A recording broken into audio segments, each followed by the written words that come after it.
สู้มาเด้อเพื่อนไปเอากันก็มาขอดเงินหมุนพวกมันไปหาป้าพอตาเมื่อหมดเลย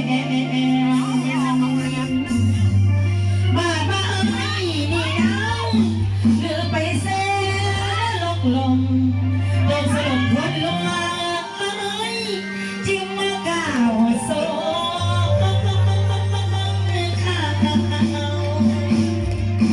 โอ้ยไปน้องรักหนาวสาวหัวใจอยู่หมอแนวโอ้ยอายเด้แม่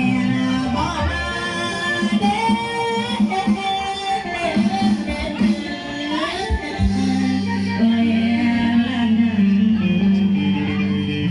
เสียงเงียบไปเลยนะพี่น้องเด้อเมื่อคืนนี่ไปรับเมื่อคืน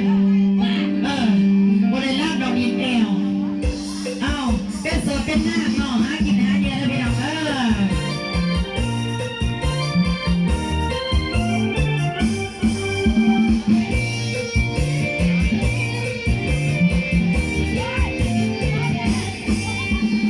โอ้ยไอ้ลาอีพีบ่เห็นมีข่าวสุมันมาลืมแล้วบ่ทันเข้าใจลืมแล้วบ่ทันเข้าใจลืมสักอย่างที่เคยสอน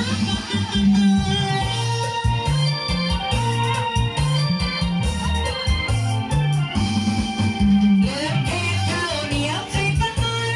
ลืมหมดตัวลืมแต่ของอีปองลืมบ้านเดือนสาเคยอยู่ลืมบ้านเดือนสาเคยอยู่ลืมหมดสูตรที่เคยอยู่มันกัน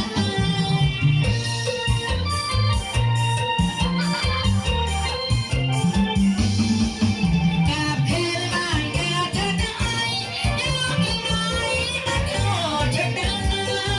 น้องนี้ยังรอคอยท่าน้องนี้ยังรอคอยท่ามาเถิดได้ไหมสาวนา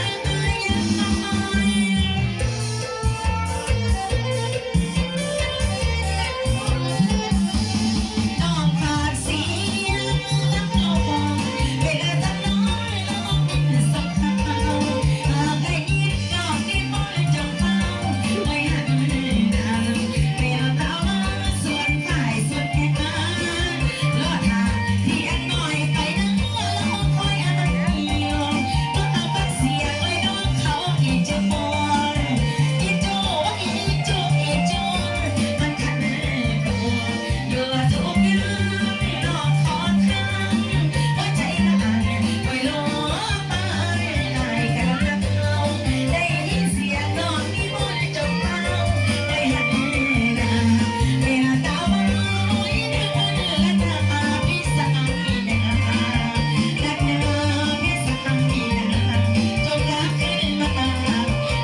โหด3 โมงเช้าจะสิมื้อ จ้างหม้อคันจ้างหม้อ หมอคันแจ้ง3 โมง3 เช้าก่อน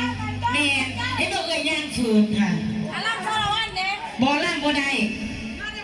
พวกปาก แม่น